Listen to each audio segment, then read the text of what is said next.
What is up, guys? Welcome to the final FIFA 19 icon release. If you see on screen, EA released yesterday the baby cards and the middle cards of the icons they initially released about a month ago.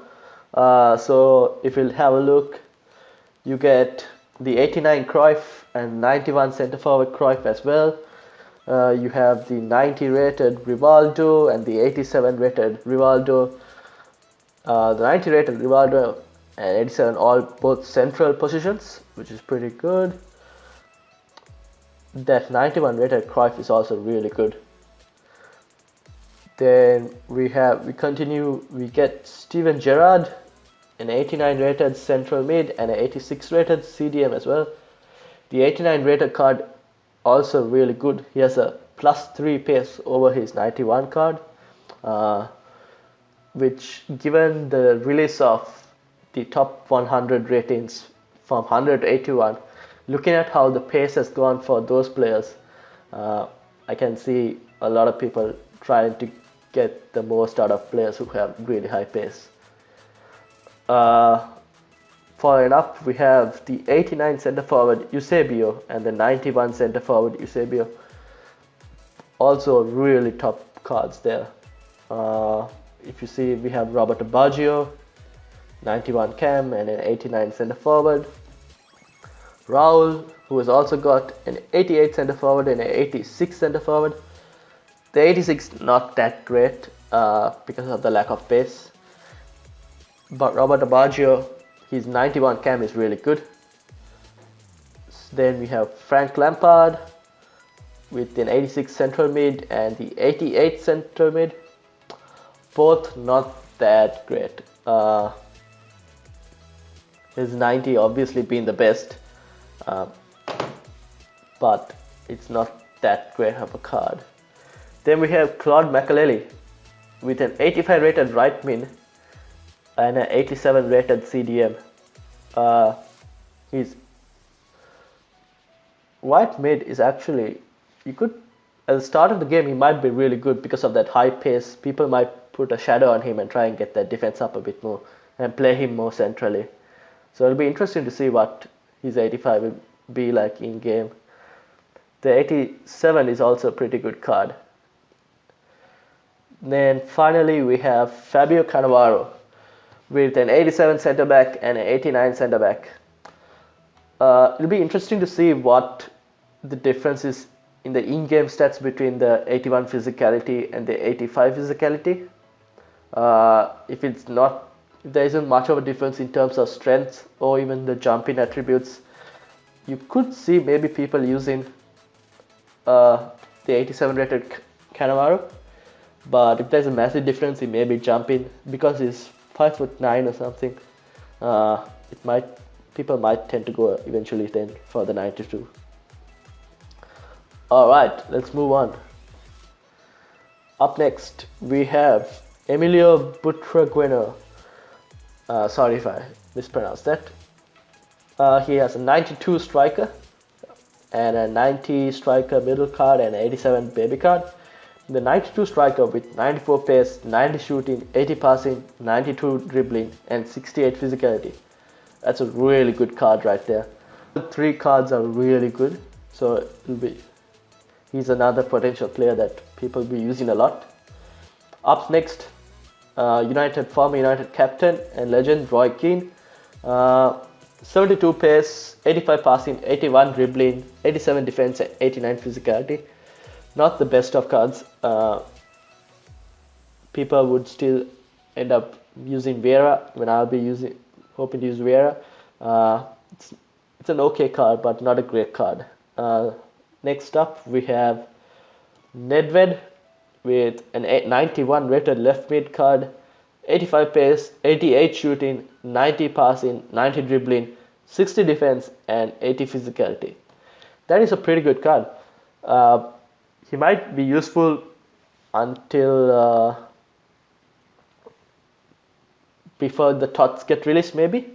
The 89 card is really good because of the 3 extra pace. He's only 2 less shooting, so that's not too much of a problem. So they might see the 89 being used a lot more than the 91. Up next is Ruud van Nistelrooy.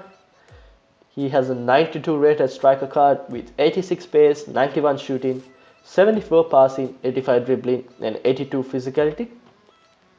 It's an okay card. It's similar to, I think, if I'm not mistaken, yeah, similar to Zola's card, with the less passing though, way less passing. But it's a good card. Not sure how much he'll be used, so we'll have to see later on. Moving up, we have Miroslav Klose with 88 pace, 88 shooting, 76 passing, 82 dribbling, and 80 physicality. If you remember, we got him in the World Cup mode. I think we got his 87 striker card, which was absolutely hopeless. 77 pace is really bad for a striker. So let's see his 91 card. It's obviously a better upgrade, but not sure how many people will be using him. Next we have Barisi with 93 rated centre back with 70 pace, 49 shooting, 76 passing, 72 dribbling, 95 defense, and 82 physicality. It's a good card. Would have preferred a bit more pace on him. Will he be an end-game centre back?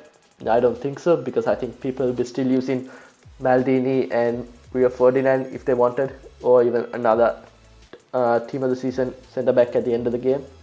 So his pace lets him down. He has really good defense and a good physicality, but the pace is too low.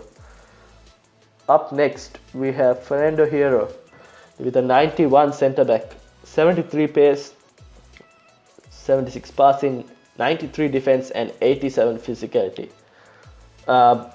He's better, I would say, better than the previous centre back, mainly because of the +3 pace.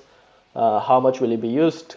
We'll have to see. I'm assuming they'll keep Maldini's rating as well, and his stats similar in FIFA 19.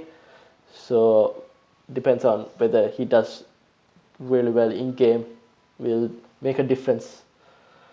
Up next we have Gary Lineker. We got his 92 in World Cup mode as well, I think, with 88 pace, 91 shooting.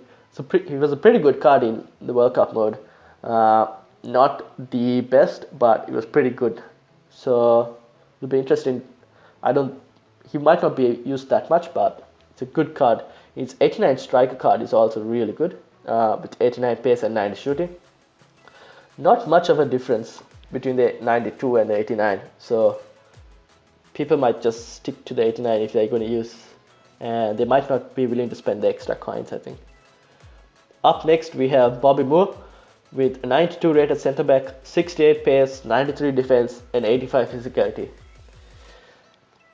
68 pace was okay in World Cup mode, but it'll be nowhere close to being good enough for FIFA Ultimate Team. So he would rarely be used. I'll be surprised if people would be using him for champs. Up next we have Trezeguet with 81 pace, 92 shooting, and 80 physicality, with 82 dribbling as well. It's a good card. He has really good shooting stat, and his physicality and dribbling is also pretty good. He won't feel that fast because of his low dribbling, but it's a good card. Up next we have Sol Campbell, the man who moved from Spurs to Arsenal, with 80 pace, 90 defense, 90 physicality, and 60 passing.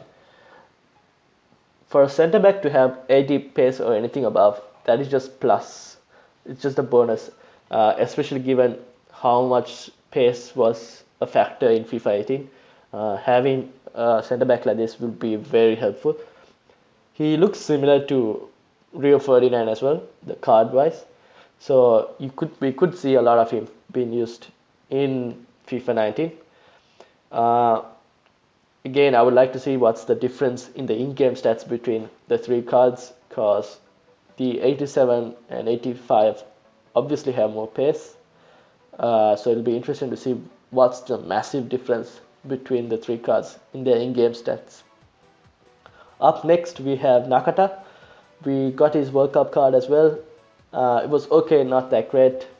Um, his highest rated card is 88, so I don't think we'll be seeing much of him. He has 85 pace, 84 shooting, 86 passing, and 87 dribbling. It's a okay card, but not worthy of an icon level card. Like, it's not that great. Moving on, we get Veron.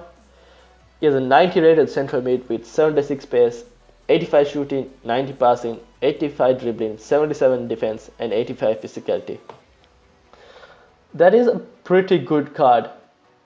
If you put a shadow on it, boost that pace, boost that defense, that would be a really good card in game. We'll have to see what his weak foot would be in game as well. And obviously, weak foot and skill moves play a lot in how well a player does as well. So, but that's a really good card. I guess that is it. Yep, that's all. So let me know what you guys think of what icons you guys will be using. In FIFA 19, for me, it would be George Best, Stoichkov, Socrates, and Barak. Obviously, Cruyff and Rivaldo are also really good, especially the list of icons they listed there in those 5. I will release another video of the players between 100 to 81 hopefully later today. So let me know what you guys think about all the icons that have been released, and I'll see you guys later. Peace out.